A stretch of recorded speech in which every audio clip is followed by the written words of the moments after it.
Good evening and welcome to the 17th episode. Last time we covered Geoffrey Moore's brilliant theory of crossing the chasm and how it could be broadly applied to any change initiative and not just startups. Now that begs the question, how big is this chasm going to be and how will it affect our change initiative? Through my work and research, I found that the chasm is directly proportional to the magnitude of change.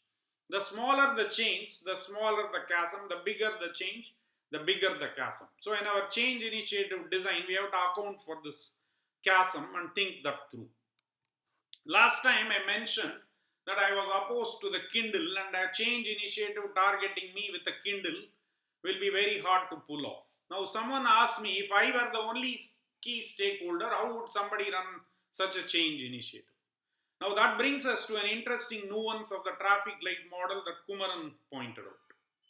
When you zoom into this red, which is me, and look at my direct reports in my organization, again you will see the same green, yellow, red pattern. So you could target the greens in my organization, convince them about the initiative, run it with them, use that experience to get the yellows and reds on my team, and then finally come to me saying, everybody in your team is on board, you better get on board. Interestingly, if you zoom into any of these green, yellow, red blocks, you will see green, yellow, red blocks within them. And you keep drilling down, you keep seeing the same green, yellow, red pattern as you keep on drilling down. This in mathematics is a beautiful concept called fractals, and traffic light model seems to fit that model. With that, let me summarize the last 5 episodes on how to produce a breakthrough or a transformational change. We first start by identifying a performance undersupply from the bottom of the iceberg, which has kind of become an accepted feature of the system.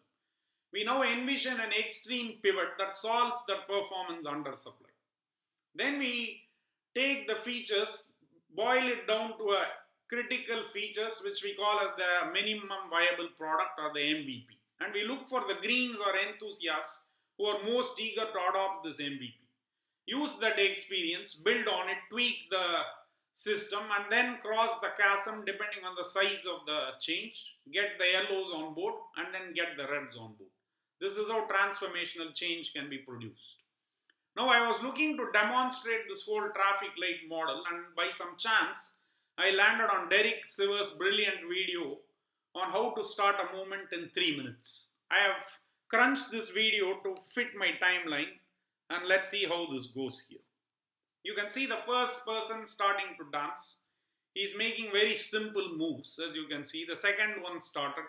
He's also making only simple moves. The third one has joined in. Then the fourth and the fifth, and you can see the greens have congregated. As I pointed out, because this is a very simple change, there is no chasm. The yellows have joined in.